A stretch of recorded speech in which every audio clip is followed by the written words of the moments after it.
The news day continues here on One News Now. I'm Sean Yao. Overseas voting for the upcoming May elections is now underway.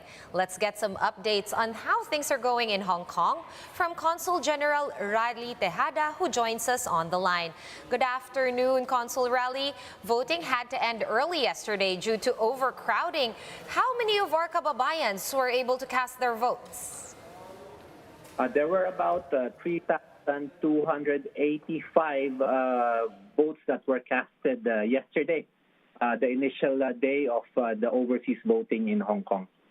All right, that's quite a lot. And what was the situation like in poll stations right now or yesterday? Can you describe how things were going or are going for us? And are you expecting higher turnout, yes, for this year's elections? For sure, we are expecting a higher turnout. There are around 93,000 eligible voters who are registered in Hong Kong. Yesterday was, I attribute the crowding to the overexcitement and enthusiastic feeling of our kababayans in Hong Kong. They came in droves and they came in full force. So we were in constant communication with the Hong Kong police who were monitoring the area. As you know, Hong Kong is still in the midst of the fifth wave of the COVID pandemic. We are in the highest alert level. Only 2 people are allowed to gather outside. So, it took a lot of effort for the consulate to get the Hong Kong government's approval. Before giving its consent, the Hong Kong government asked us to comply with the anti-pandemic measures by the Hong Kong. That is their sole concern, that we continue to observe the anti-pandemic regulations that are in effect. And this is very stringent. So we pledged to do that. And that's what happened yesterday. There was so much excitement and people were streaming in nonstop.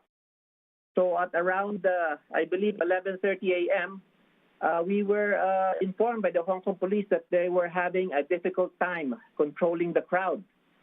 So what worried the Hong Kong authorities was the steady stream of people coming in. They had spotters from all sides, and they reported that there's huge numbers that they're still coming into the polling precinct.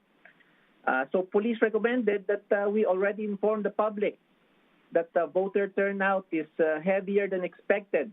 Actually, the line was already stretching for more than 2 kilometers.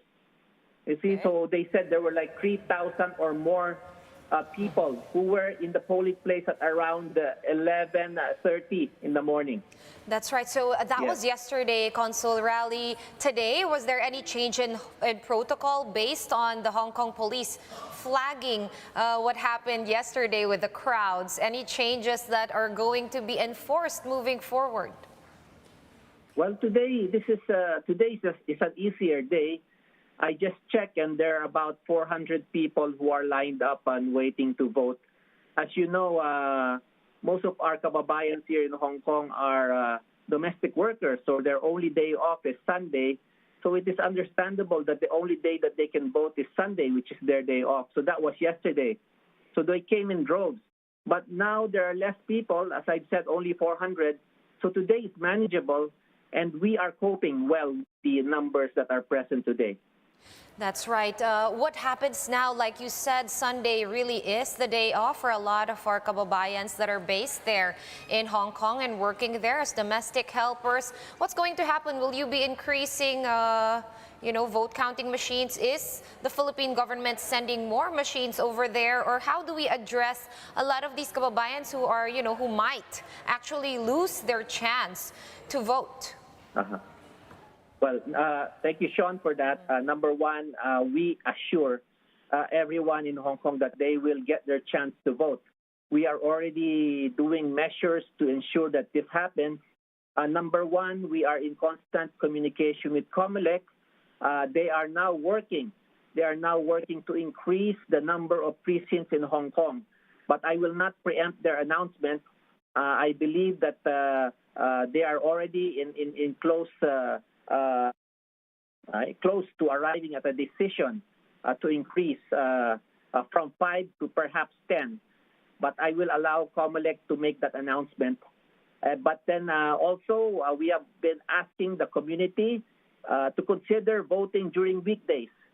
I understand that the domestic helpers will have a problem with this, but we are also asking the employers, proactively asking employers and employment agencies to explain to employers to allow their workers to vote during weekdays, because that is the only way that we can spread out the numbers.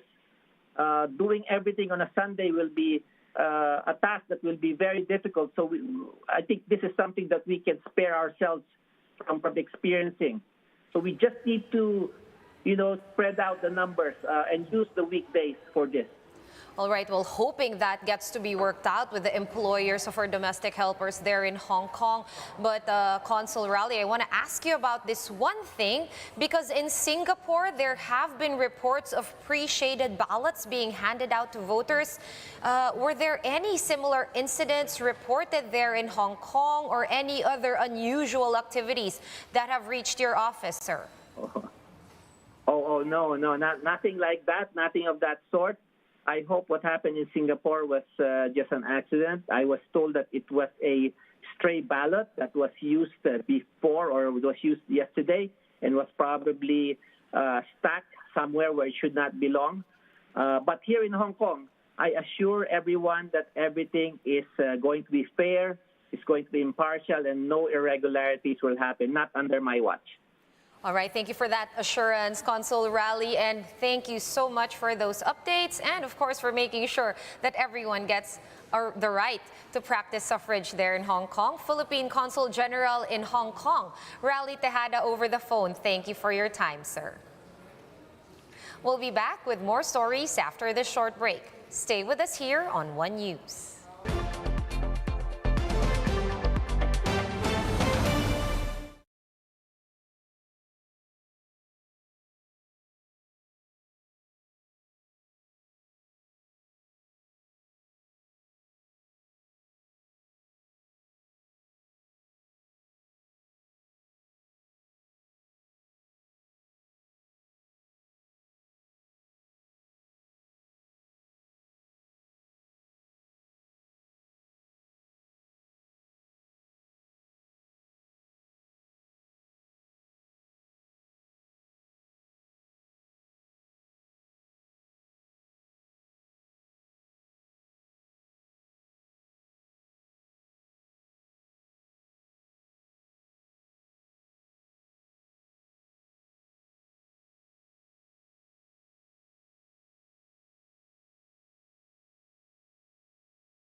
You're still watching One News Now. I'm Sean Yao.